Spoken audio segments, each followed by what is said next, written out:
Hi everyone! Now we will learn how to make sushi sashimi. Let's go! Choose fish with bright glassy eyes and firm springy flesh, a sign of perfect freshness. Always keep the tuna cool and well supported during transport to preserve texture and taste. Rinse the fish gently with cool, lightly salted water to eliminate odor and prepare it for slicing.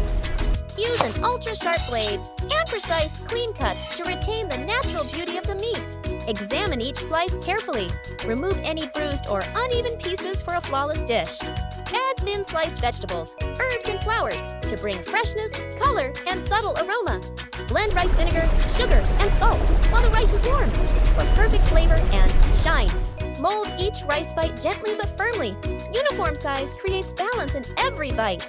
Lay the sashimi with care. It should flow naturally across the rice, smooth and seamless. Add touches of wasabi, shiso, or daikon ribbons to elevate the presentation and taste. Create a balanced dipping sauce with soy, ginger, and wasabi. Not too salty, just right. Enjoy your meal!